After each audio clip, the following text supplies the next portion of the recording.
Warm greetings from the Chennai Center for China Studies. I am Balasubramanian, Senior Research Officer, C3S. It is a pleasure to meet you all in yet another discussion with our distinguished experts on the topic Wang Yi's visit, reset or rebalancing of India-China ties. Our distinguished experts today are Commodore R.S. Vasan, Director General, Chennai Center for China Studies, Commodore Vijesh Garg, VSM, Executive Director, Chennai Center for China Studies.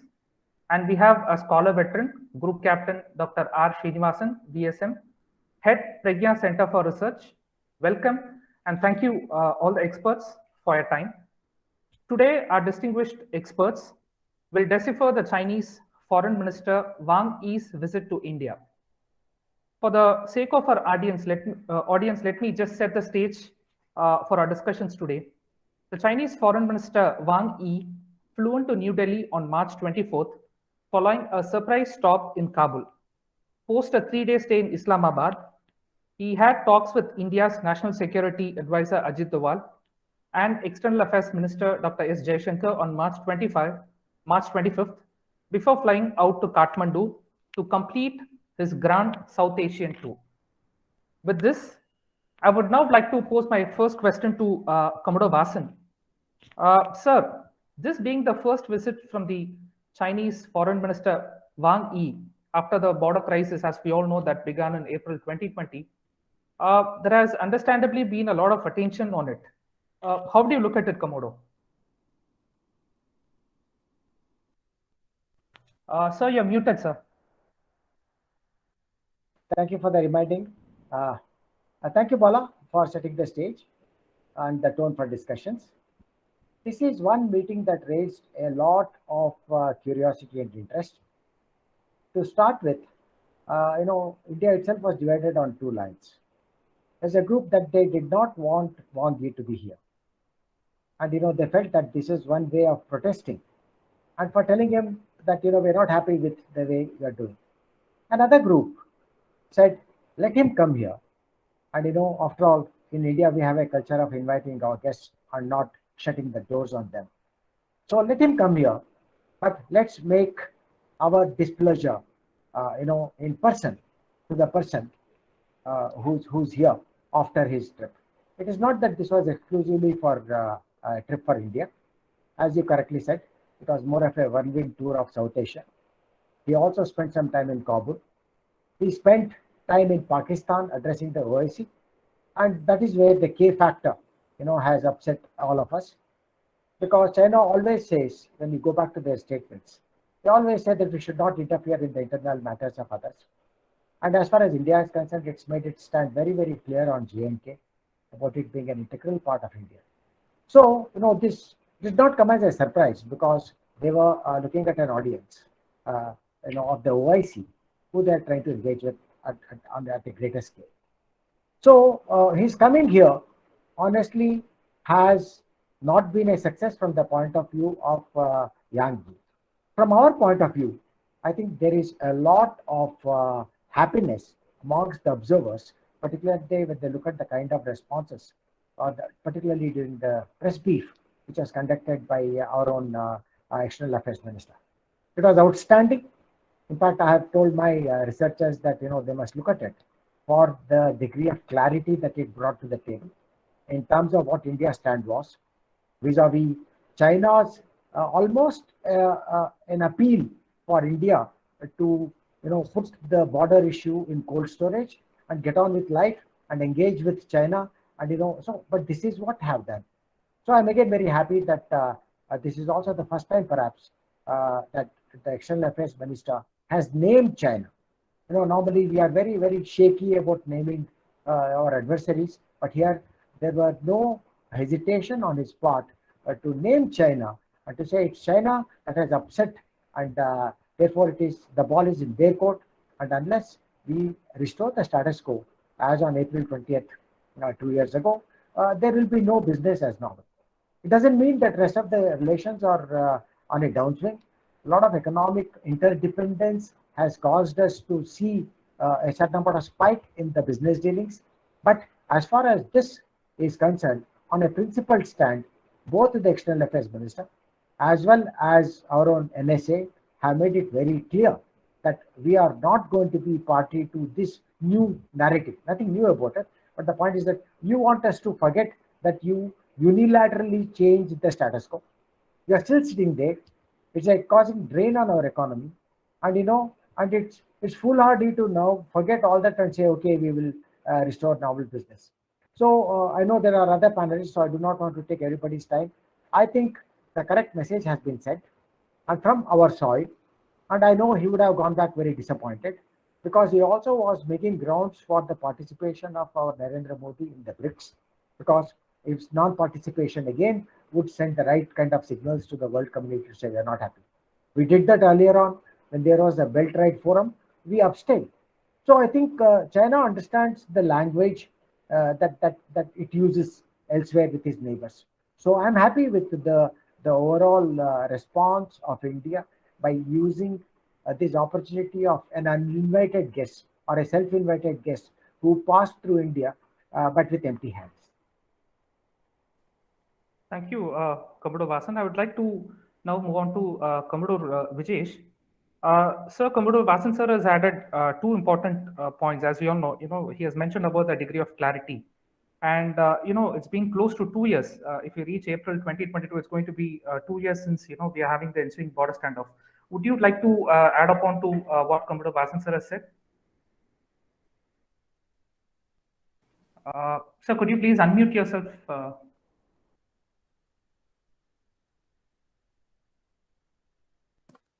Yeah, okay, thank you. As Commodore Vasan says, added to that, now you see, since the 24th of February, when the Ukraine conflict, I won't say invasion or anything else, the conflict which has taken place on 24th of Feb, the whole global dynamics is changing.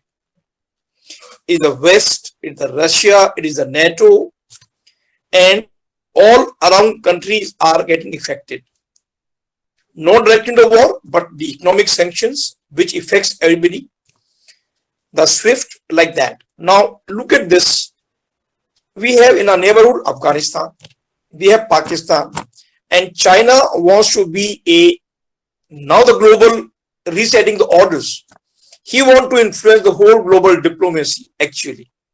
Seeing that this is the event now, India's stature or India's stand is seen by the whole world, be it UN, India's stand when the court took place, despite we are not giving vote against Russia. So everybody has seen that. Now, seeing this stature or a strong stand of India, now China see this is the region so-called Himalayan cord which he talks about area. So look at this visit. He goes to Afghanistan, or he goes to OIC on 22nd of March. As Vasan mentioned, he makes a statement against Indian interest of the Kashmir issues.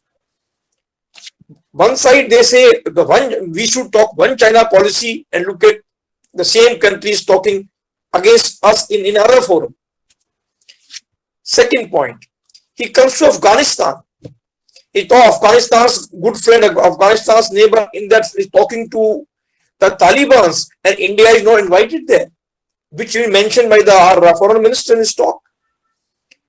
That means you are trying to influence them and keeping us out, which is our neighbor, much farther from China. After India, he goes to Nepal. He influencing them also. They're handing the airport to them, signing 9 MOUs with them, and then comes to India. Can India forget what happened in 2020? Similar thing happened in 2017, just before the BRICS, when we had the Doklams. As you mentioned, yes, the cold response by everybody, and he was not allowed to meet our Prime Minister, so he was very keen. But the NSA and the Foreign Minister gave him the right dose to him, in the right language. As Commodore Vasan also said, that we are a country, we respect everybody. But he was given a treatment, he was given the message in the language which the best suited as a diplomacy. That unless the Galwan issue, all the points we have conflict should go back to pre-2020 positions. We know most have got disengaged except the PP-15, that is the hot springs. Most have gone back. But look at China, what they have done. They have made the infrastructures there. They're making a bridge there now. They made 200 villages there, including Tibet, with well-established villages, modern societies, which will happen tomorrow. So who's going back? Who is disengaging actually? So these points were told to him. He invited our NSC Mr. Doval to China. And of course, he rightly said, first move back, then we talk. So I see this visit as a opportunity seeking by China, seeing India's stature, whether UN General Assembly or UN Security Council stand, India's strong statement in Quad, nobody opposing our stand. Whether India's aligning with yes, India took a stand when the bioweapon issue came in Ukraine. The US funded biolabs. India took a note of this, which China actually raised the point. So it looks a friend in friend. So you see this visit it has a lot of diplomatic angle to it, which China is trying to take India along. Of course, China can't be trusted. We have seen from 1962 onwards. Even when Mr. Xi came to Chennai and he went back, we had the Doklam and we had the Galwan. So we can't trust any visit. That's my view on this. We have to keep the eye and ears open. Thank you. Thank you, Commodore. Thank you, Commodore. Let me move on to Group Captain to get a bird's eye view as an Air Force perspective. Group Captain, just moving away the limelight from India, Commodore Vasan has also mentioned India was not the first leg of two for Wang. How do you see this? He has stopped in Kabul, then to Islamabad, then he came to India, and further, he went to Kathmandu to finish a Grand South Asian tour. So how do you look at this, Group Captain?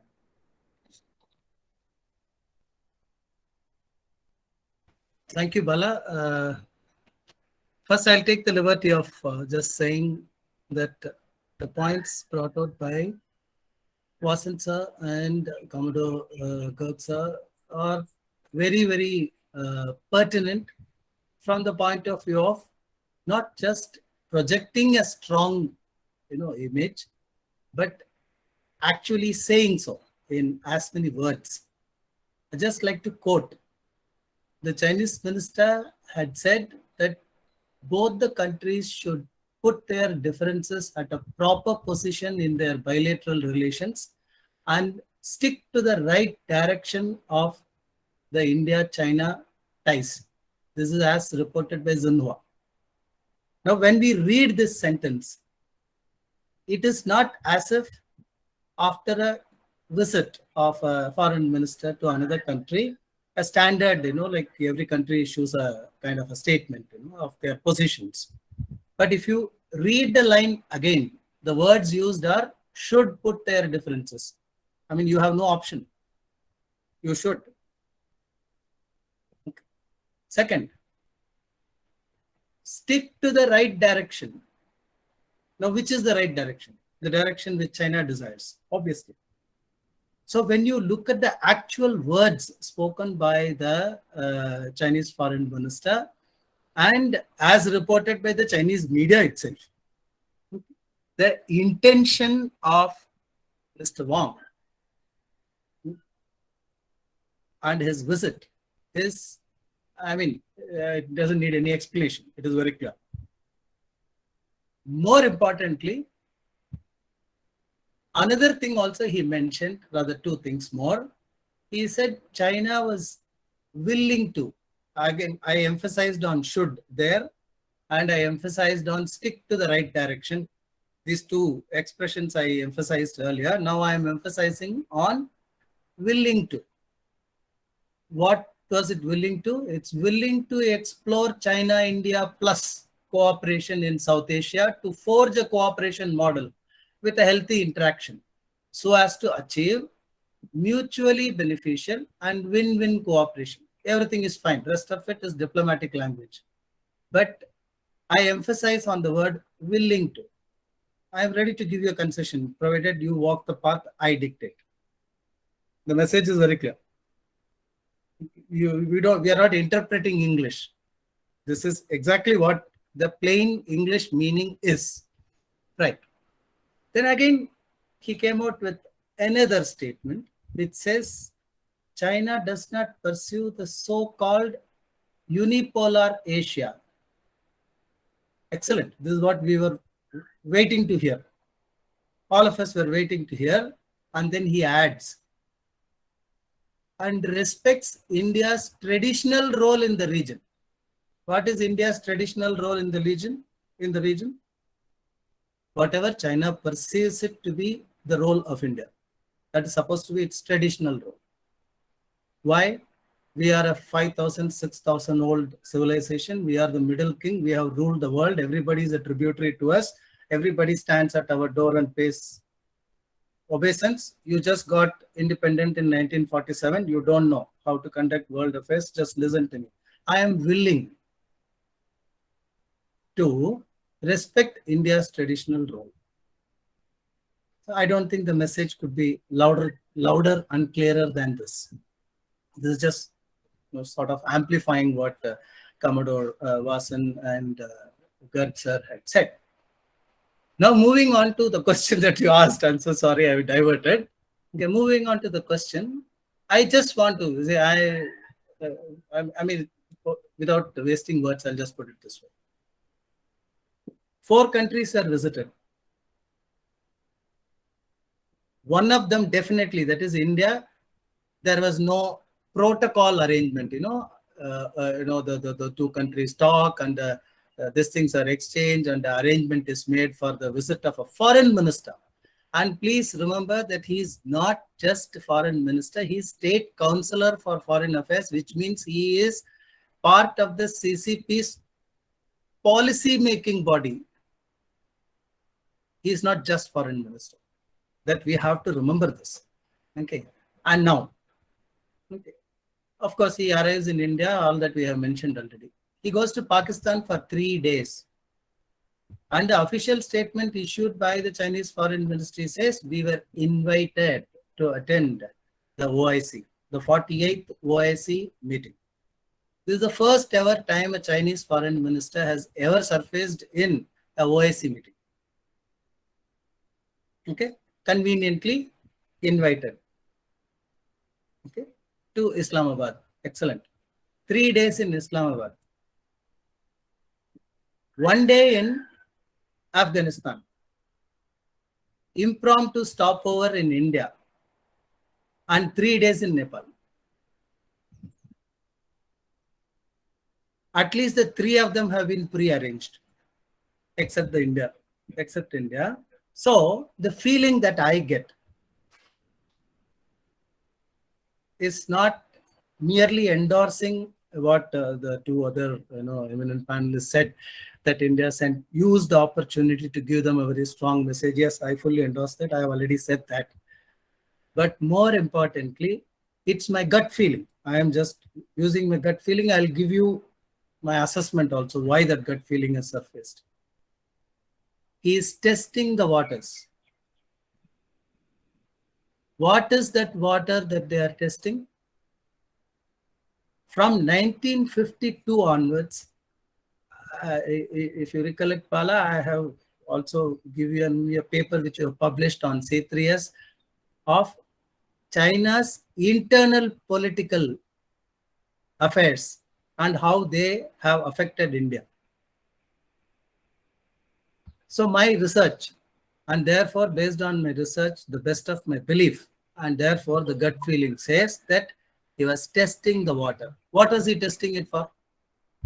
Because in May, there is going to be what you and me would like to call as an election in China. Whether Xi will continue, though he has already proclaimed himself as president for life, nearly, more or less, whether he will again get ratified in CCP, because China is known for its internal bickering. China is not a one single homogeneous political entity. There are thousands of factions which are playing there, and we are all aware of them. And Xi has already been in power for 15 years now, 10 years now. And whether he is going to continue or not, we don't know. Nobody can say for sure. And if should there be an occasion or a feeling or an assessment, it is their assessment only, that they will need something to rally their country behind them and the party behind them so that he continues. They may use the existing border issue to confront India physically on the line of control. PLA will play its role. It will boost up the CCP's and leadership's image, and our man will continue as president of China. They are not really interested in settling the border issue. It is very convenient for them to draw a political mileage out of it also. And this is a political game which we see not only in China, we see it everywhere. Whether it is state elections, whether it is national elections, whether it is ex-country, democracy, dictatorship, everywhere we see this phenomenon.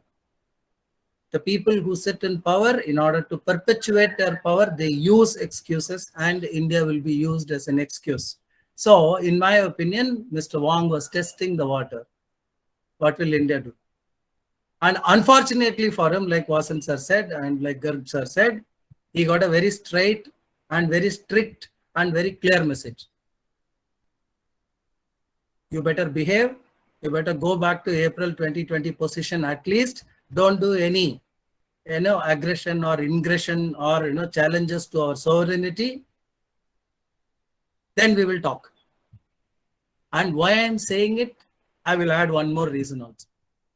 At the end of the discussion with our NSA, Wang extended an invitation for him to come and attend a meeting, because Ajith Doval and our Wang Li are part of this highest body that is supposed to be resolving the border issue. They are part of it. Okay, so he gave him a very simple invitation. Why don't you come to Beijing and let's sit down and talk? And Ajith Doval told him that my coming to Beijing will be only after you withdraw to April 2020 position. If Mr. Wang had gone disappointed from India, these are the reasons I feel. Because he was testing the water and he found it too hot. You can't take a bath. Otherwise, traditionally from 1952 onwards, Chinese have been having a bath on warm and comfortable Indian political waters. That is my opinion. Thank you, Bala. Thank you, Group Captain, for deciphering. What we get to understand is that, two keywords always. It's always theatricality and deception whenever we tend to decipher China. Taking cue from what you said, Group Captain, you have mentioned protocol arrangements. With this, I would like to, ask my next question to Commodore Vasan. Commodore, the visit itself, it began in a somewhat very unusual circumstances because there was no announcement by either side. There was no much of photo ops or videos of Wang Yi's arrival in Delhi airport, which itself shows that it was a very low-key visit. So what's your take on this? And also, do you think it's a cold reception by India to convey the message that, we are not very enthused by the visit of Wang Yi? Or how should we read this, Commodore? Thank you, Bala, and also thanks to Group Captain Srinivasan for his perceptive analysis and going back up to 1952 and looking at how China has always used, the situation in India to further its own domestic causes. Now, there's another reason. In fact, recently you all would have read that more than 19 cities are under lockdown, including Shanghai, where there has been an upsurge of the COVID. But there's another analysis which tells you that there's a lot of internal dissent. People are not having jobs. People are not able to go back. There is a migration that has been set about because of lack of opportunities.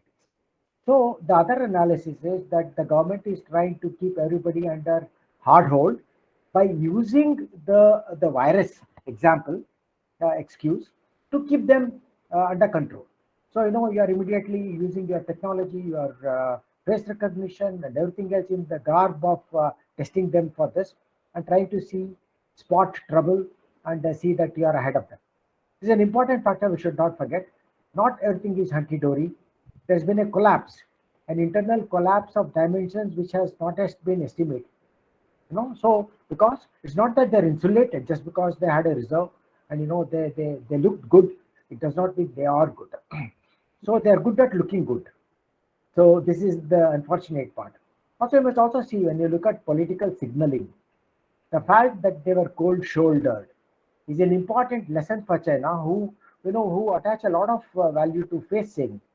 This has come out again and again to say that they are very, very worried when somebody insults them or when somebody cold-shoulders them, because they always believed they were the Middle Kingdom, where obeisance has to be. So the fact that that we did not encourage even a meeting with Prime Minister, which was requested, that itself tells you that, look, we don't care much for your visit. After all, you decided to spend 3 days somewhere else on our west and 3 days in the north. So, it's not that you wanted to be here. You wanted to come and see whether there can be some mileage and see whether you can drive a wedge, particularly because of our closeness with USA. And they thought maybe Ukraine can be used to, have a separate China-India nexus, the Himalayan nexus, to look at the issues of South Asia. The point is, if they were very serious about this, then they would have called you for dialogue in Afghanistan, which they did not. They would have ensured that they did not mention the K factor. So, obviously he is insensitive. Wang has been insensitive. China, as a rule, has been insensitive to our concerns. And therefore, I was very happy to see the Twitterati saying that hereafter we should call Aksai Chin as China occupied Aksai Chin. We should call it as China occupied Tibet. We should call it as. So, I'm happy, like I said in the beginning, I'm very happy that our own establishment has started naming China. We did not even, have the courage to say it's China. So when I looked at the press brief, which I heard very carefully, I was happy to see the body language of the External Affairs Minister, who was unambiguous in his, expressing his anger at China, and he named China. He named them China. All this tamasha that went on about, we are great civilizations, and we should work together, etc., is for the gullible public. Little realizing that India is not gullible anymore. We have. I hope we don't fall into a trap again. But all this nice talk is not going to lead us anywhere. So therefore, personally, I'm very happy that the political establishment, the military establishment, and the diplomatic thrust has been to ensure that China goes back where they belong, because they violated all agreements, 93 agreement, 2014 agreement. So every agreement has been violated. Panchashil itself was violated. They swore by the Panchashil. What happened to Pancho? 1962. Every provision of Panchashil was violated. So, we cannot trust them. And there is a lesson here to say that, we need to be extra careful in dealing with the Chinese, who use all means. They were looking at this as an opportunity to try and build bridges by saying that let's put this in cold storage. Let's not let the border issue come in the way of our normalization of relations. So every leader in the foreign ministry, Mr. Shringla, who had the press briefs earlier, they made it very clear that it is not going to be business as usual. That is the underlying principle of our relations with China till they restore status quo. Remember, we also, started doing something very brave. Just on the day of his visit, we had a major airborne insertion exercise. 600 troops, para-dropped. We sent a message and said, look, you guys, you also better know that we have such capacity and capability. Our intention can change depending on your responses to our civilized request to get back to where you belong. So I know this is where it is very important for us to deal with the adversary in the right manner. He also knows that by keeping 60,000 troops on this side active, there is a huge drain on our economy. Coupled with the recent oil prices, with the Ukraine scenario. So he feels that with an economy 5 times the size of India, he's able to buffer it better. You lose 2 eyes, I'll lose only 1 eye. That is the kind of logic that is applied by China, but we should not fall for this. There is international support. There are more and more nations who are looking at India because of the market size, because of the demography, because of the secular credentials, because of the civilizational assets that we have. So let's work to our strength and not fall a prey to the designs of this dragon, who wants to swallow everything that's around him.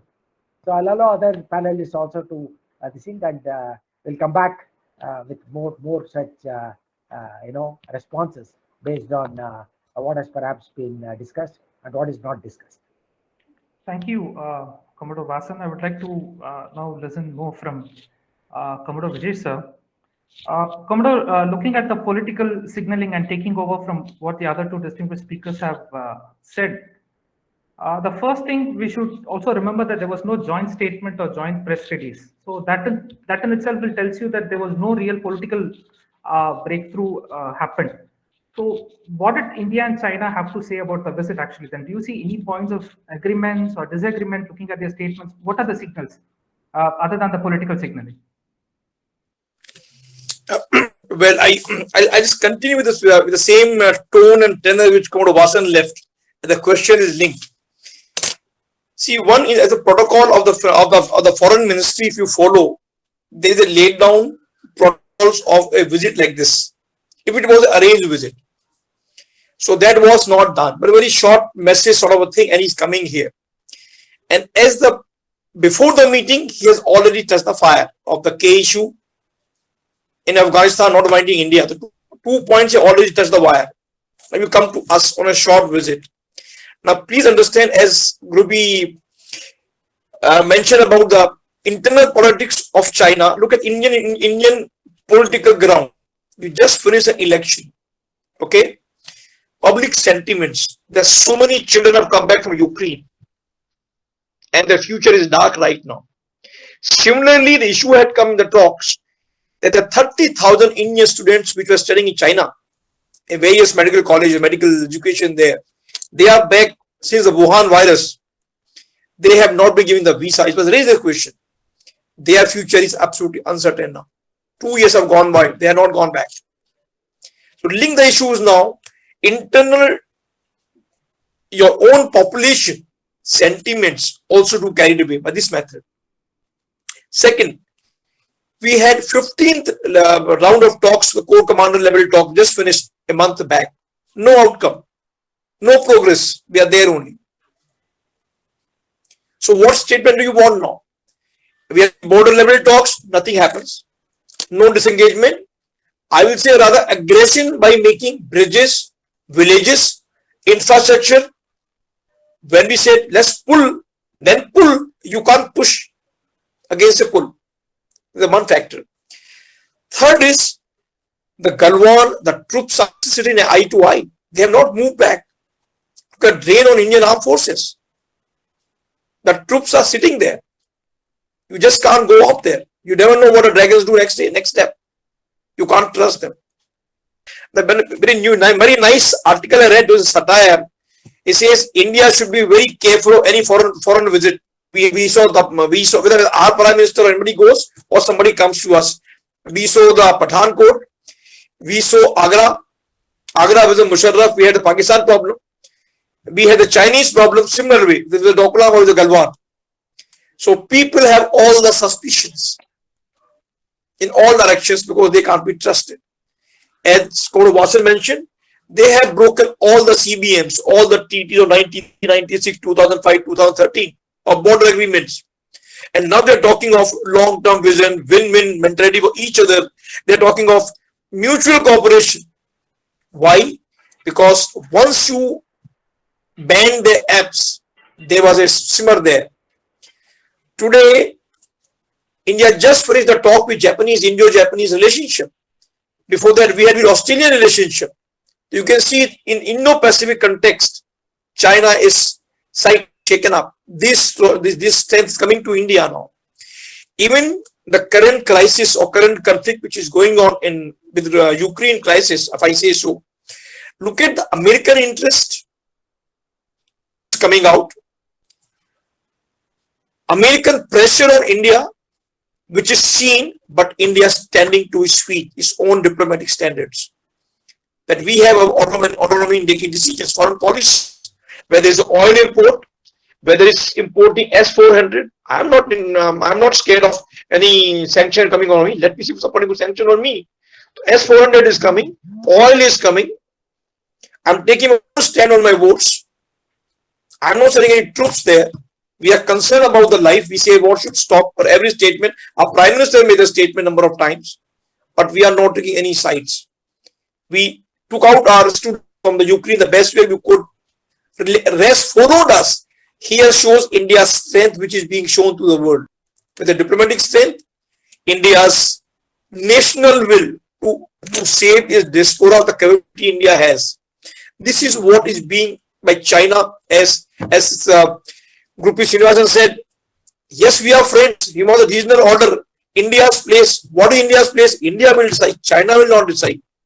China is getting envy of that now. That is the problem. If India could take a stand, I won't say against American interest. It's India's interest. India has taken a stand.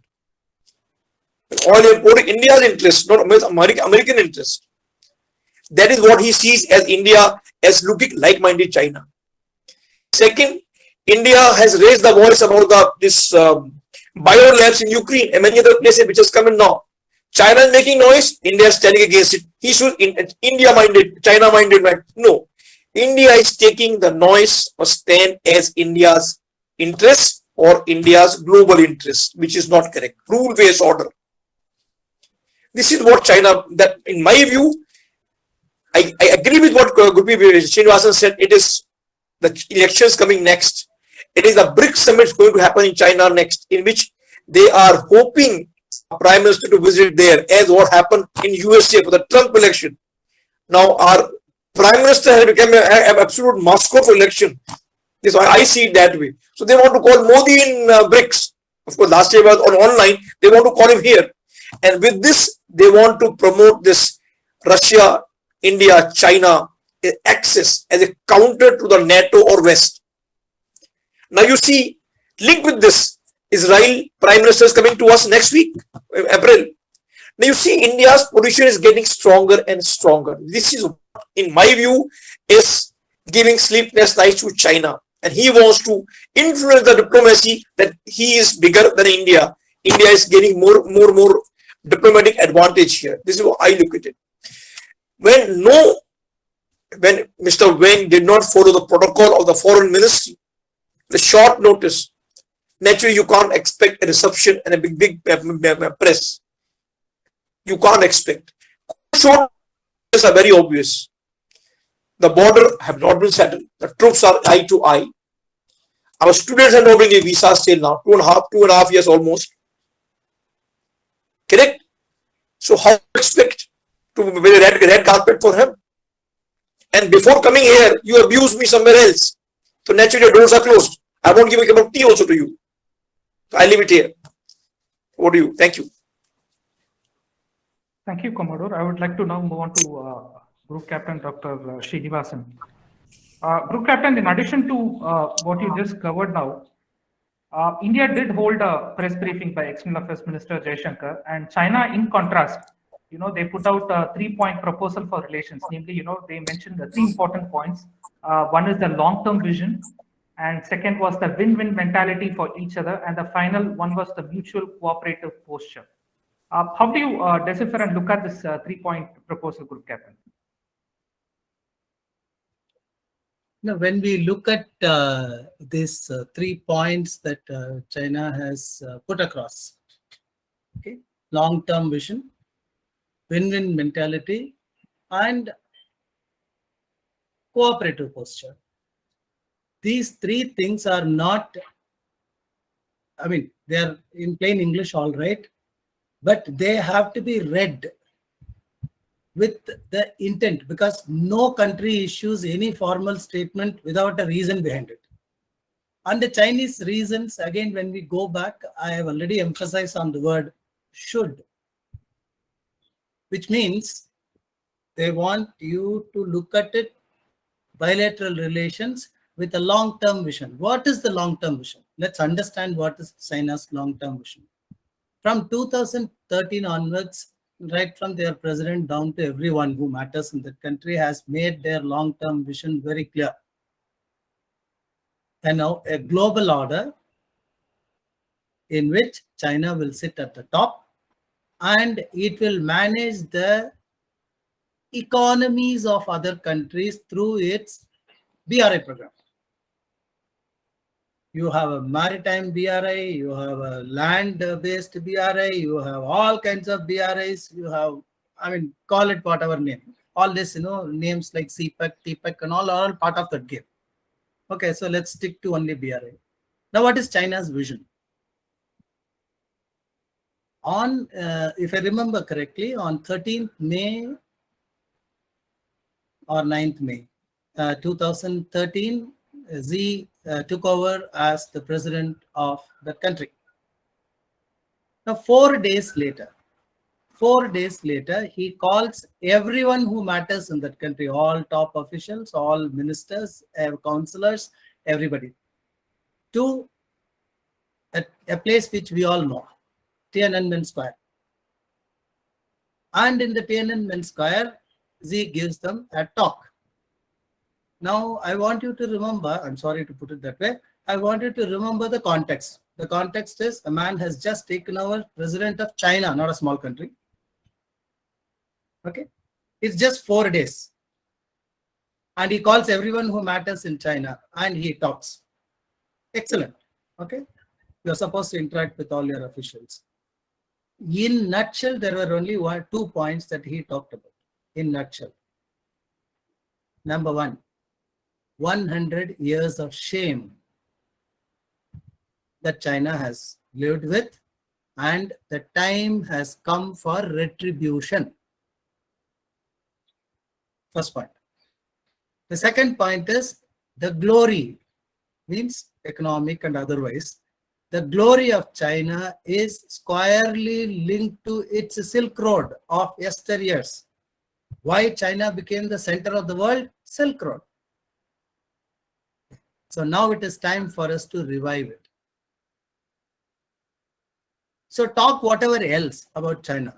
China rattling saber with a small little country called Bhutan on Doklam issue. Okay, anything we can talk about.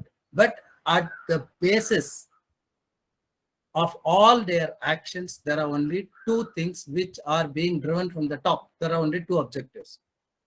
Number one, retribution. What do you mean by retribution? Means I want to salvage my honor and I want to again become the center of the world. I am not middle kingdom. I am the kingdom. Everybody else is around me. Okay. Second is get the glory back by Silk Road program. That means use any means. We are all aware of this checkbook diplomacy. We are all aware of everything else that has happened. Use any means. Okay. But get the Silk Road program going. Now, so long as India stands with both these commitments, then, now again I'm repeating the word, both the sides should view bilateral relations with a long-term vision. The long-term vision is that of China. You are just simply expected to say, yes, sir, I stand with you. There is no other, I don't think there can be any other interpretation than what it is on that. Now, again, he said win-win mentality. What is win-win? I have to win first to share the profits with you. Now, who is dictating this Silk Road program? Me. So when I say win-win, it's not that you go ahead, I follow you and both of us win. I'm sorry. I win first and then you can join me and take the profits and enjoy the benevolence of joining me. Fantastic. Okay. Therefore, to do both this, what do you need? You need a cooperative process. So the meanings are very, very clear. Now, when he came to India, surprisingly, there was no talk. See, India took a stand long time back. And Prime Minister Modi very clearly conveyed it to China because China asked India to join the BRI bandwagon. And what did India say? It is Prime Minister Modi's own statement. He said India will not join in any program that does not respect the sovereignty of the member states. Why is the question of India's sovereignty involved? Because China has already aggressed into our borders and they are sitting there.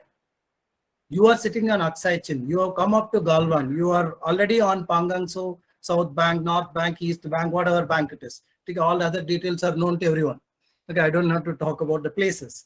Okay, so you are already sitting in mines. And when are you sitting in these places? From 1962. Excellent. But just to refresh our memories, if we say 1962, we are grossly wrong. We are only half true. Do we know what is the other half truth?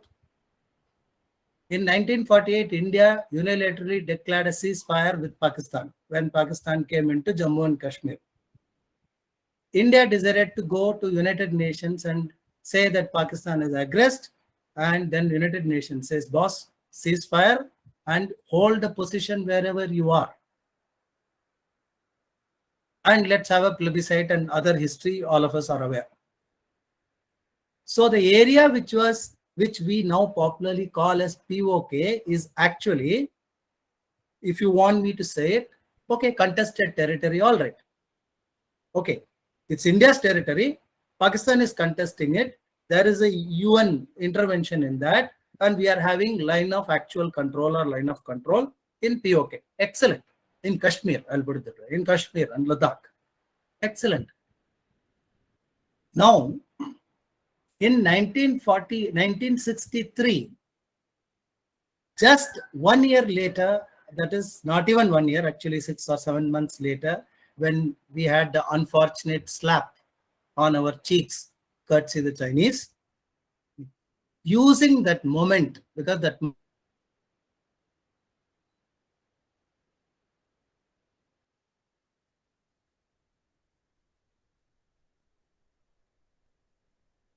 very good. Okay, now contest is between India and Pakistan. In 1963, Pakistan cedes 22,000 kilometers of the occupied Kashmir to China, and China takes it. Is it Pakistani territory that they are donating it to you? Is it India's territory that India has donated it to you because we have reached a border agreement? There is already a contest. There is an international invention. The matter is in front of the UN. There is supposed to be, there is a UN observer group on ground. And you take over my territory via Pakistan. So when we say, when I read Prime Minister Modi's statement that India will not join the BRI because it does not respect the sovereignty of any country. The meaning is amply clear. He is not talking about 1962 and later. He is including this also. There has to be a comprehensive solution to this. Right. Okay. So that is why these 3 points that he had put across, I very strongly feel, and of course other eminent speakers have already said so. I endorse their view. I have already added my view that if there is a political instability in China, it will use the opportunity to rattle the saber in front of India before May 2022. Mr. Wang was just testing the waters. Unfortunately, he found it too hot. So now there is $1 million question in front of them, in my opinion. Should they rattle the saber? 150,000 rifles have been procured from USA for Indian troops deployed in Ladakh. We have ordered aircraft. The Rafales are already here. We have, of course, S-400, blah, whatever. We have also ordered 12 Sukhoi 30s, one squadron, that is nearly one squadron. we have not withdrawn our 50,000 plus. I'm talking about in addition to the normal deployment, they are already there. They have not been withdrawn. Yes, we came down from Kailash, we came down from wherever it is, we respected the negotiations, but we have not come back. So, the message which has been given, Modi's statement on joining BRI, the treatment of Wang, and the interpretations which automatically emerge from the current visit are very, very clear that, again, our man was testing the waters, he found it difficult. Now there is a $1 million question debate going there that India is not going to take it lying down. India is not going to be ambivalent. India is not going to be indecisive. India is not going to say that, okay, stop wherever you are, let us talk. India is saying, go back, then we will talk. See, the message is very clear. Go back, and then we will talk. So the message is coming in a different manner, and this is my interpretation. Thank you. Thank you, Group Captain. Commodore Vasan, sir, your views on this, on the 3-point proposal which was given by Wang Yi, because the message is very clear. First you go back, then we'll talk. How do you look at it, Commodore Vasan, sir? I know, I think Group Captain Srinivasan has clearly indicated what it meant.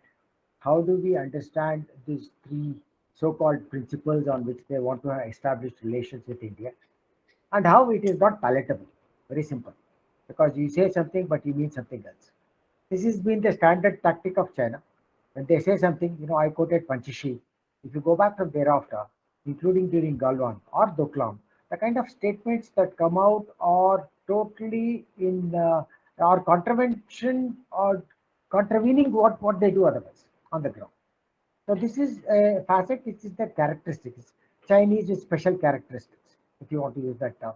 So that's what they do, and they've mastered this art of doublespeak, of trying to convey something to the audience, but actually doing something which is totally in their own interest. So we got to be extremely cautious. I also want to touch upon again the point that was made out by Commodore Garg, to say if you want to normalize relations, why are you trying to make it difficult for Indian students? It's not just that sector. Please remember that every merchantman, you speak to our own people, the total global percentage of Indian seafarers is about 15%. And whenever they went to China, they faced serious problems in terms of passport control, immigration, vaccines, in everything. The idea was to hit at the sea trade, which, where India has a substantial stake. So, if you are serious about restoring normal relations, why would you make it difficult for our people? So they've done it every way. And when it comes to signals, we always say that, here they are talking about, no, you should not talk about Tibet, you should have one-China policy, etc., etc. What do they do when they commit to Arunachal Pradesh? Stapled visas. It is southern Tibet. So, there is no wavering. We must be very clear in India that there is no wavering in China when it comes to their understanding of what they want. And they'll go all out to date, and also they will use all the prescriptions that are given by both Sun Tzu and Confucius to confuse you. So winning a war without a battle. These are prescriptions that are there. So from that point of view, when you look at the economic angle of this, which we have not discussed much, the point is that despite the standoff, our bilateral trade has gone up to $135 billion. That's a huge sum. Remember, just 2 years ago, we were looking at a trade deficit of some $62 billion. And we said that's the money that's going for infrastructure in China for economic corridor. Now, any amount of increase in this trade deficit is something that will hurt you and will hit our interests. But unfortunately, we cannot suddenly delink and say we are cutting off from China. Despite the standoff, the fact that the good news is that even the exports have gone up. The exports from India crossed $400 billion this time. So there are both positives and negatives of this economic engagement which is going on, whether there is a standoff or there is no standoff. But India has continued with the policy of making it difficult for Chinese companies to invest here. In MSPs, in unicorns, in technology-driven areas, in mobile applications, in 5G. In every case, we have made it difficult. We've demonstrated that we can make it very difficult for China's rise. It is not peaceful rise anymore. That is something that we must clearly understand. They're willing to use force. So they were, as Group Captain Srinivasan said, they're testing waters. They're testing waters here in Himalayas. They're testing waters in our neighborhood, trying to poach in Sri Lanka, in Bangladesh, in Myanmar, in Maldives. Maldives, unfortunately, has fallen out of favor with China and vice versa. Therefore, we are happy with the kind of statements that come out from Maldives, particularly after the recent visit of External Affairs Minister. So we are now persisting with our security and growth following the region. We bailed out Sri Lanka now with a $1 billion US package. So the neighbors now know that they can't bank on China, which leads you on a debt trap, but rather depend on a benign kind of an engagement by India with the neighborhood. That is an important factor, and the lesson has been driven home. You saw the body language when our External Affairs Minister met the President, Prime Minister of Sri Lanka, or for that matter in Maldives. So it is something that comes out of honest respect for what India is trying to do. It's not predatory in nature. What China does is predatory. So no, they have all understood that here is a neighbor whose means when he says sagar is willing to come to your aid, whether it's Maldives, whether it's tsunami, whether it is a package that Sri Lanka had to get, or whether it is the fishermen who are to be rescued from Bangladesh, Myanmar in the times of crisis. So the message is clear that here is a nation which is endowed with resources, endowed with geography, and is trying to utilize all this for the common good of our neighbors over here. That point has been driven home. So we should not forget that despite the kind of strong linkages that are there in terms of economy, including with our adversaries, we need to shape an independent course in the coming decade. That's not going to be easy. This is where I think some of the initiatives that the government has undertaken in terms of Atmanirbharata, indigenization, banning some of the imports of components for the defense industry, which needs to be done only in India. So these are something which should have done 50 years ago. The fact that we're not done it, it reflects in you being the largest importer of defense equipment in the world today. That is the reality. So obviously it's failure of policies for whatever reason, short-sightedness, lobbies, whatever you want to call it, it can be analyzed threadbare. The point is we lost the plot. And therefore we became extremely independent. Once you get from France, you are happy that you got Rafales, you are happy that you got Chakra, you got something from Russia, you got something from Ukraine, you got something from Israel. Is that a state to be happy in? So this realization has come rather late in the day. And so our emphasis now should be to take our neighbors along. So from that point of view, the defense export of BrahMos came as a shot in the arm because there is greater awareness of the potential of the Indian defense industry, and we need to capitalize on that. It's not going to come easy. It's definitely not going to come easy, and therefore we now have to fire on all cylinders. Wait and watch, build your strength, bide for time, strike when necessary. So be ready to strike, and that is what should be the mantra for us. Use the mantra that was prescribed by Sun Tzu and Confucius and pay them back in the same coin. Thank you, Commodore Vasan sir. You have raised two important points. You have mentioned about speaking of the economic envelope. And also, we should be glad to know that India has reached the 400 billion export target. This should also be seen in concurrence with China's growth has now slowed to around 5.5%. And today in the global arena, India is seen as a very promising player. Just adding on to what Commodore Vijesh sir has said, Commodore Vasan sir, could you explain? It looks like the Chinese Foreign Minister Wang was pitching for a closer Sino-Indian ties, especially after the wake of the Ukraine crisis. And he was also seeking the Prime Minister Narendra Modi's participation in the proposed BRICS summit, which is to be hosted by China later this year. So, what should be India's response, and what benefit do you think China would be accruing? So that to ensure that India stands by its side. Now, what should be India's policy response and calibrated actions, Commodore Vasan, sir? Yeah, thank you, Bala. But I think a lot of this has also been covered by Group Captain Chandrasekhar, Group Captain Srinivasan, who made it very clear as to what the compulsions are for China. The domestic compulsions, the BRICS summit, even the Shanghai, which is going to happen sometime later. So all these are factors where lack of participation by India at the appropriate level would send a signal that would be very, very, it's anathema for China. So that's why all this thing about win-win situations, mutual cooperation, all these are empty words through which they want to sell, to say that no, you are very important to us, so don't let us down, please come for BRICS, and let's not make BRICS go the way of SARC. So there are a lot of these signals which are being sent more to protect their own turf. It is not to protect you. Let's have no illusions about the fact that this win-win means that we will walk together. It's not going to happen. He will walk and you have to follow. So as long as you are following him, he is happy. So so we not be very careful. Therefore, in terms of what India should do, we need to now start strengthening in all actors, economic area, diplomatic area,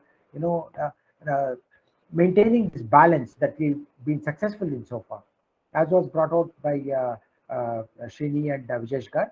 We have maintained a neutral stance. Prime Minister Modi has categorically said, please stop this violence, stop this loss of lives, and get back to the negotiating table. But we have abstained. That is our stand.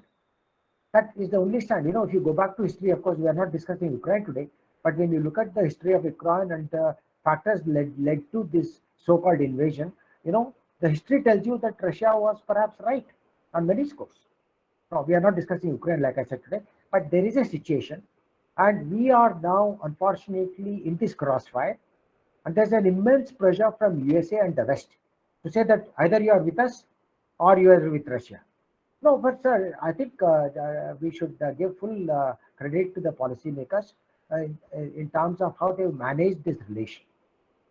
By saying that, I am on a moral ground. I am saying that stop this. If US and the West, who have so much more stakes in Europe, are not able to stop it, how do you expect India to stop it?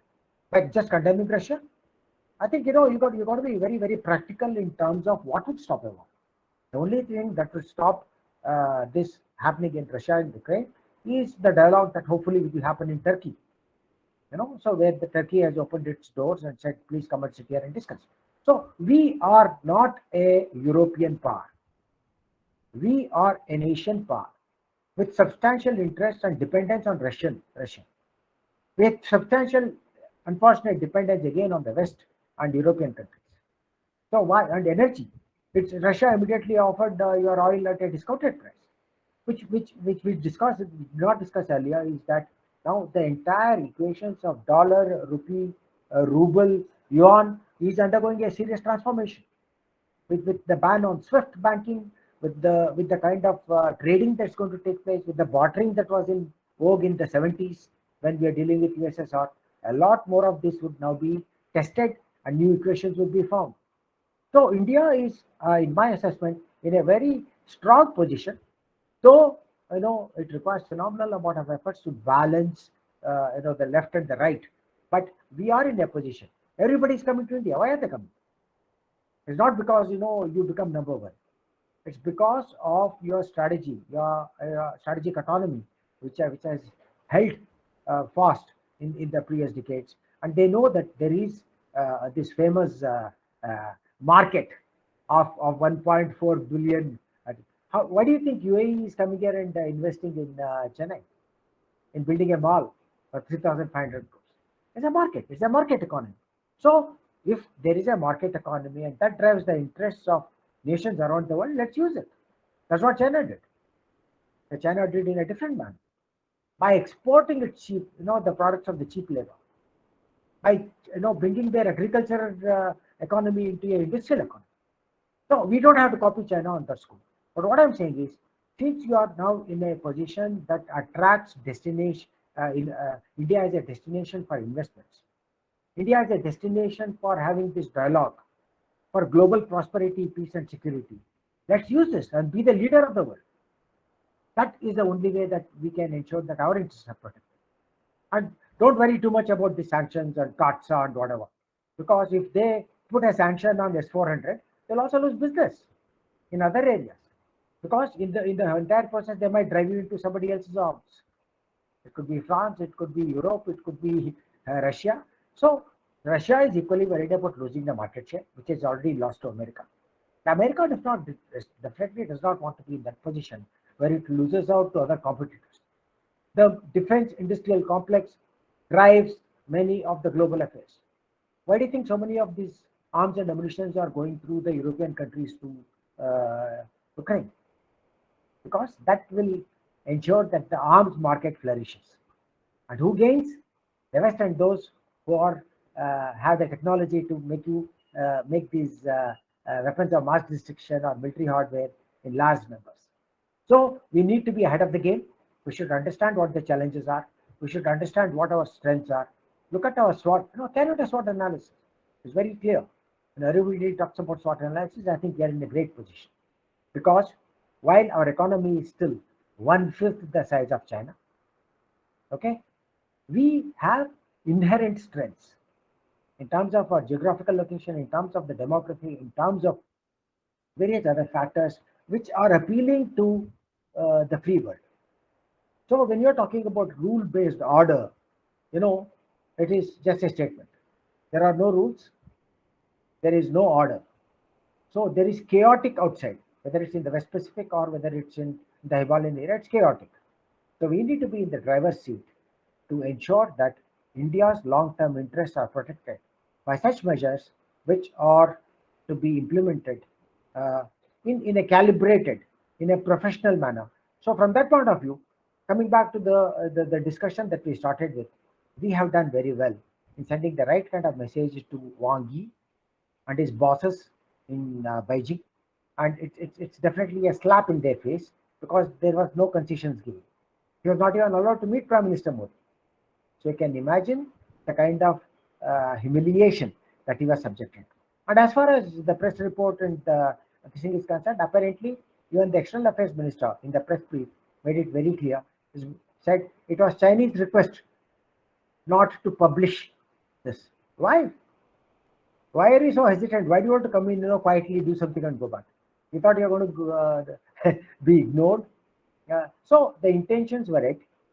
So everything is very clear to us, and I'm happy. No, in fact, initially there were a lot of us who felt that we should just tell them don't come here. But in hindsight, which is always 2020, it is good that they came here. It's good they got a slap. So he came all the way to be slapped, which is very good. So he slapped and he goes back with his cheeks red, and and he'll remember it for a long time to say that you can't take India for granted. Thank you, Commodore Vasan sir. On a lighter vein, when you said don't come here, Vangi in Tamil they say Vangi inimel inga varadani. So that's how it translates to. Yeah. So you have mentioned a interesting word, strategic autonomy. Commodore Vijesh sir, quickly, just two parts of the question.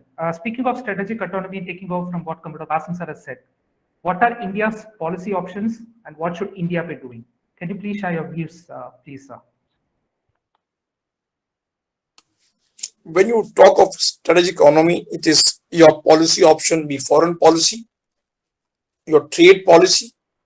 Most of it should be mentioned by Commodore Vasan, but I say Indian approach has been, and I think will be as a democratic country or Vasudhaiva Kutumbakam. We are no enemy to anybody. We are friends to anybody. But our national interests come first, and our policy will be directed through that. You have seen the live example what happened in the recent scenarios, where there is a US pressure, where there is taking a UN vote, where there is oil import, where there is S-400. It is a national interest and we stand to it. That is one part of it. Second thing is, yes, as the trade is concerned, as you mentioned, the China looking mutual cooperation, trades, win-win, together let's grow. and this century, the Asia century, all those issues. Yes, a huge market we have. A huge market. All want to come here, but Atmanirbharta also required. Otherwise, that's the only way we can slowly, get away from this import in various aspects. Which China, one issue which probably missed out was this tariff barriers. The issue is pending with China. There are a lot of Indian items which the tariff wars are on with China. It has gone to WTO also, but this is not resolved in now. Yes, they have the advantage of the balance of trade with their side, but as the economy is going, it has to be resolved. They have not resolved it now. So India will look for other markets then. And last is, they say, if you say in Tamil, I'll say Hindi. They say once, or English, they say once bitten, twice shy. But India is saying once bitten, more wiser. Now India knows how to tackle China and where to hit him and how to hit him. Thank you. Thank you, Commodore Vijesh, sir. I would now just little bit again move towards the border dispute. Group Captain, based on all the deciphering that you did, what is the message here for India? Because how should India deal with the border dispute? Because there have been no word yet from the Chinese on the LAC situation, apart from all the verbos and the statements that have been coming. Can you just quickly summarize in 2-3 minutes, please? Yeah, I would like to just actually, instead of talking about, because every one of us, and I'm sure all the audience and others also are familiar with whatever has been happening between India and China on the border issue. But history, I'm very fond of history, okay, tells us that China has had border issues with all its 14 neighbors, not just India. And out of them, 11 of them stand resolved. So let me now just speak in a slightly different tone. The tone is, out of 14, if you have resolved 11, that means it is not that you want to keep the issues persisting so that you can exploit that nation, blackmail that nation, or take him for a ride the way you want. There is also a serious political intention to settle the issues to have calm borders. China's had issues. I'll just take 2 examples only because 11 will be too long. Okay. And first and foremost, with its biggest northern neighbor, Russia. And all through Sino-Russian border, they had at 11 points, 11 places or 11 areas, they had serious problems. And in 1969, it came to a clash of the 2 armies on an island called Zhenbao. The year is 1969. China says Russians came in and beat up my soldiers. Russia said Chinese fired at me. We are not interested who fired at whom or who beat up whom. But the fact is, the conflagration had started. For 2 years, Chinese and Russian troops fought. And the entire this thing was limited to Zhenbao. Zhenbao became, if you resolve Zhenbao at the point of your bayonet, then the lesson is very clear about the other 10 places which are under contestation. Excellent. Now what happened? We all know that it is Russia which had helped China with a tremendous amount of technical manpower, setting up its factories, scientific establishments, and including fostering a nascent nuclear capability for China. And suddenly, Kosygin happens to, as reported, okay, in various publications, Kosygin happens to be speaking to someone, we don't know who.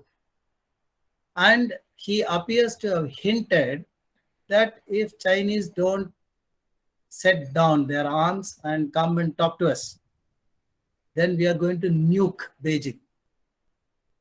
And in 1969-70, Russia, what kind of a nuclear power it was, all of us know.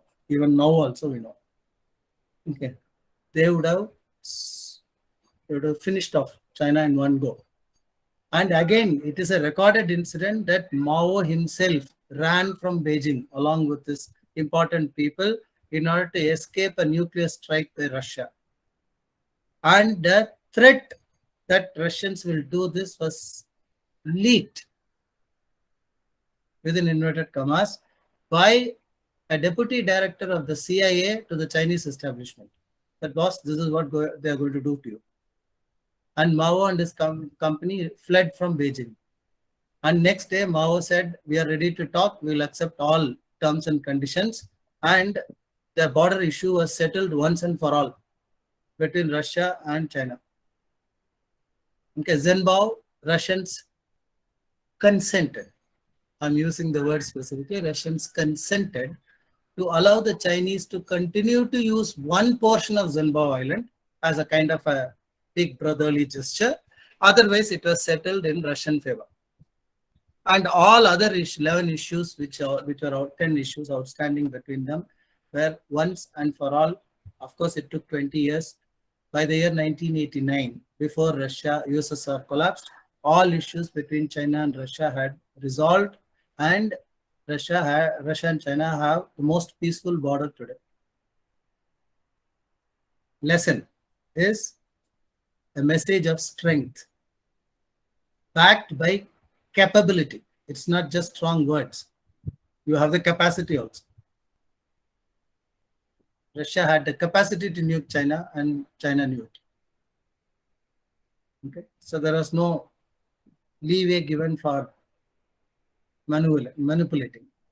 Second question which China settled is with another country which is not at all unequal to China in any terms, and that country's name is Burma. Okay, Yunnan province and Burma had standing disputes. Again, let's cut out the history. And China on its own resolved that issue by applying what we call as the Talweg principle. Because the contested territory was along the course of a river. And the Talweg principle in international law, in international relations, says wherever water bodies are contested, then the border will run on the center line of the water body. It is not that you are strong, so your border will be on the other bank. He is weak, so his border will be on the other bank. No, it will run on the center line. On its own, China used Talweg principle and resolved their border issue with Burma once and for all, though Chinese could have beaten Burma black and blue. Using these two examples, I am drawing two lessons. Yeah, we have given a very strong message. From April 2020, we have stood our ground. We have also started refurbishing and strengthening the military equipment and military hardware that we need if we have to engage. We are rightly focusing on the maritime dimension too. Rightly. But the pace at which we are doing is still not sufficient. However, therefore, first point which I would like to put across is that yes, we need to hasten the strengthening of defense forces, defense infrastructure, and their inherent capabilities. And I would definitely like to add, because China has a full-fledged cyber command. We don't have. Yeah, we have, but it's not a cyber command. Okay, that is a dimension on which they still have a very, and we know that any war, like what Russia has done in Ukraine, we all know. Okay, this thing is out courtesy cyber powers, prowess. Okay, and Russia is known for that. So we need to increase not only physical military power and capacities, we need to increase cyber capacities and with an offensive skill. When we want, we can target anyone. India will not target. India believes in peace. But it does not mean that we don't have a weapon. And cyber is a weapon. That is the first lesson. The second lesson is that why China went and voluntarily resolved with Burma is because of tradition and history.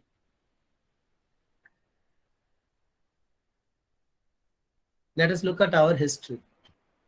The borders that we say were, I'm talking about Johnson-Ardagh line, okay, 1868 or whatever it is, between Kashmir, the kingdom of Kashmir and Tibet, because there was no China at that time, okay, is very clear, and it is a line which exclusively places the territories that we say are in Pakistan occupied Kashmir and Aksai Chin inside India's borders. So we need to make this absolutely clear to the Chinese establishment that, boss, this is where it ends. You are sitting inside, now go back. We have already told them go back, but we are just telling them April 2020. I would say go back to pre-1962. Because 1963, occupied Kashmir, Karakoram area was taken over by China. Okay, that is why I am using the term pre-1962. Build your capacity, tested and proven from Chinese history only.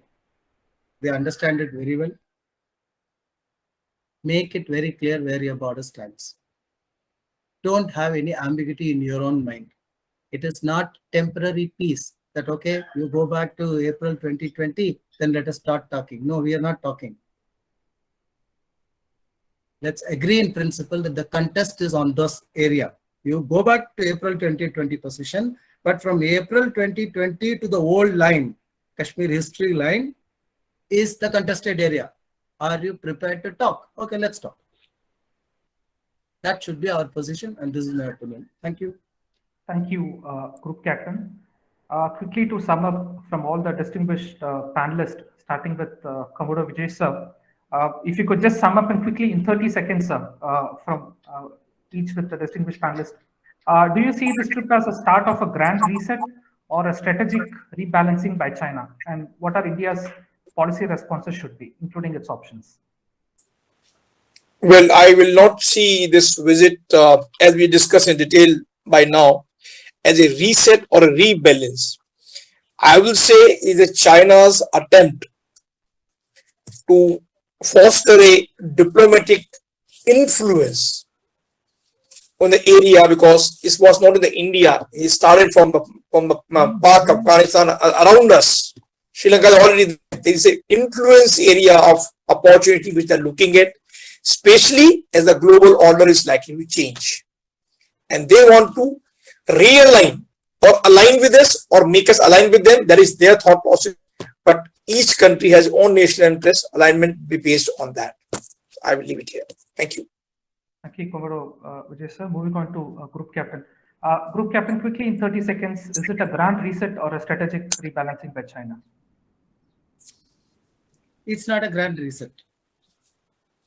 I would rather say we are balancing it. Like Commodore Vasan said earlier, we have been very opaque, very mild, too nice, too diplomatic in our statements with reference to China's actions throughout our history, and about 1947 down. But now we have already turned around and told them, I am not joining BRI because it affects my sovereignty. I am not negotiating with you. Please go back. Okay, then we will talk. I am not giving you the cordial protocol treatment that as a standing member of the council and foreign minister should probably require. Keeping all these three actions, three aspects, I feel that it is we who are now balancing. Only one requirement is there, as I mentioned earlier. We have to still grow stronger. That is the only requirement. Otherwise, things are happening in the right direction. Thank you. Commodore Vasan sir, your views, please, sir.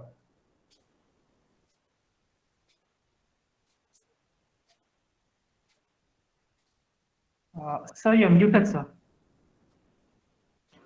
Sorry about that. I said, after these wonderful discussions that we've had, Coming specifically to your question on reset or rebalance, what is clear is that China's attempts to reset the whole thing on its terms has failed. It's not going to happen. That realization has come about that we can't take India for granted, nor can we lead them up the garden path. So this is a very good development for us because they know where we stand.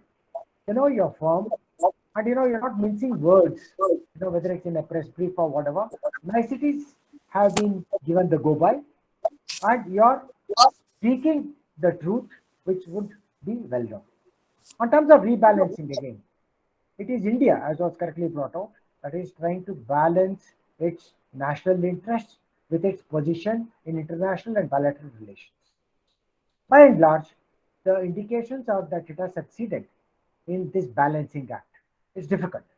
It's difficult, but I think by and large it has balanced it very well, both in the neighborhood, in Europe, in the Quad partners, with Middle East, North Africa. So everywhere you find that the India's interests have been protected, and you have showcased yourself as a stable, responsible democracy that is willing to engage with the countries around the world for mutual benefit. Unlike the engagement with China, which is one side. This is the message that has come out here. So, resetting will be on our terms. Balancing will be to serve our national interests and long-term strategic interests. And so we are on the right path. So we need to hold firm, strengthen ourselves, and ensure that we are in a position to deal with China, or for that matter, any other adversary in the matter militarily, politically, diplomatically, and economically. These are huge challenges, and I think the government of the day has come to grips with the challenges and are taking adequate action. We as the citizens of this country need to understand the position that the government is in and support them fully, and bring about greater awareness as to the compulsions which dictate the course of actions today in international relations and bilateral relations. Thank you. Thank you very much, sir, for beautifully summing it up and put it across in a very comprehensive manner. I'll just quickly take, in the best interest of time, I'll take 3 questions, each one for each speaker. Starting from, this is a question for both Commodore Vijesh sir and Commodore Vasan sir, posed by Dr. Ashik sir. Vasan sir, time and again, they have been saying that China cannot be trusted. In such a scenario, why do we engage them? Why can't India be clear that we would speak only after China properly resolves a border issue? No, you're right to a certain extent, Ashik, that we have fallen short of making our stand very clear. In fact, in the last 50, 60 years, including in 62, we are stabbed in the back. That is what happened, and it again happened in Doklam. You have Xi Jinping sitting here in Gujarat, swinging on a Jola, and suddenly you find that troops are, So we cannot. The fact that you make that they cannot be trusted is very right. But have we been able to send this message across? Not so till now. It's only now we have woken up and we made it very clear that we understand your manipulations, but we are not a party to it. So we cannot stop talking. Remember, even in Doklam as well as Galwan, it's only the kind of midnight oil burning by the diplomatic corps and the military staff that diffuse the situation. You don't want loss of lives on either side, nor do you want a serious impact on economy, particularly for us, which is a growing economy. So dialogue is inescapable, but it is not going to be on their terms. That's what we made it very clear. I think I'm happy that we made it very clear that we'll talk, but not on your terms, not on conditions that are set by, not on some glorified concept of win-win, mutual cooperation, Asian century, all this we understand. Don't try to teach us, but let's come down to brass tacks and sort out this issue totally. Just get back to where you belong. Like I said, I'm happy that Group Captain Srinivasan said, let's not stop at just a pre-April 2020 position, but tell them that Kashmir is actually an issue which was between Pakistan and India. Pakistan had no right to give it away to China on a platter. So therefore, you please vacate that area from Aksai Chin. China occupied Aksai Chin is to be vacated. Simple. So you got to be very firm and keep them under pressure. What they've done is they kept you under pressure by taking southern Tibet, Arunachal Pradesh, Tawang, this, that, whatever. You keep them under pressure now. Apply the counter pressure. Make it bloody difficult for them. That's the only way. Right. And match it with your capability, capacity, which will come at a cost. Thank you, Vasan sir. Commodore Vijesh sir, quickly, can you please offer your views, please, sir?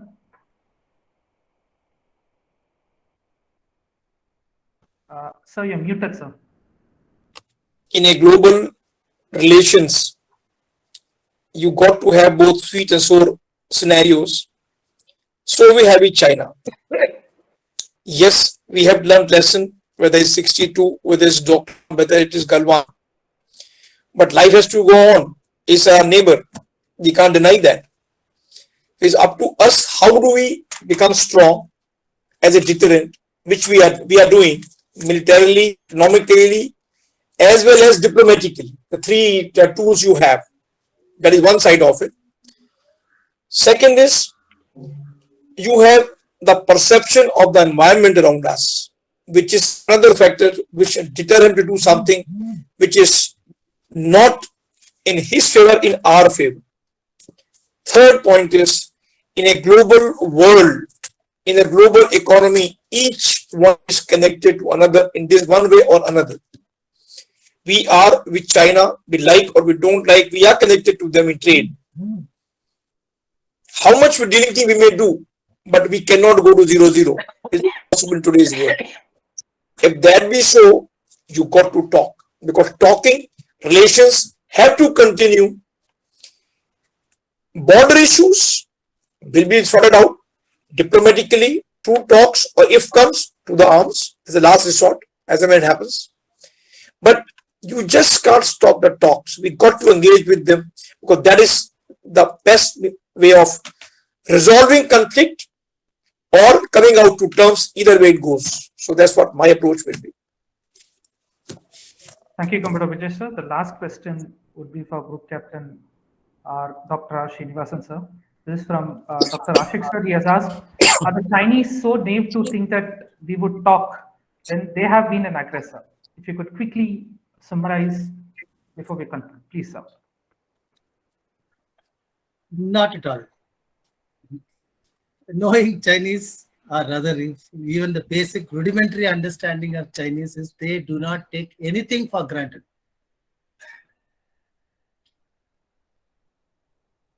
You know, if you think that North Korea is their bosom friend, we should not be under the impression that they take North Korea for granted. Russia is, definitely friendly with them. They don't take them for granted. If they don't take their own friends for granted, you're talking about India. So the question of taking Chinese for granted or Chinese thinking that we are naive is not correct, in my opinion. They will continue to assess our intentions and match it with their perception of our abilities. The day they perceive that you are pliant, like in 1962, we were pliant. We talked about punch-shield, non-aggression, Hindi chini bye-bye, we were pliant, we were ready to get a slap. So they gave you one. Okay. So they will keep testing you. The day you make your this thing strong, like how we have done now, and we should continue to grow on the other side, economically and military also, militarily and in cyber capacities. If we do that, then Chinese will talk, and they will talk reason with you. Because conflict is not going to be costly only to you. You think we are having 50,000 soldiers and incurring huge expenditure for our economy? Are they not spending? They are also spending. So everybody knows that war and contest is always a waste of money. It's just you have to test, you have to understand, and you have to push that other person when he is not ready, so that you get what you want. That is what they are doing with you. They don't think that you are naive. Okay. We should never presume that they are naive. They are not. That's my opinion. Thank you very much, sir. I think we have come to the end of what has been a very interesting and fruitful discussion. And it is my honor to present the vote of thanks. Commodore Vasan, sir, Commodore Vijesh sir, Group Captain Dr. Srinivasan sir. A big thanks to our distinguished panelists for taking time out to be with us and sharing their insights. And a special thanks to audience for bringing useful discussions to the table. I also extend my sincere thanks to Team C3S, my colleague, Ms. Sapna, and Ms. Nisha for their support. See you all again in another interesting discussion. Jai Hind. Thank you very much. Thank you very much, sir. Vasan sir, Jai Thank Hind. you very much. Jai Hind. Garg sir, Jai Hind. Okay. Thank you very much. Ashik, bye-bye. God bless. Bye-bye.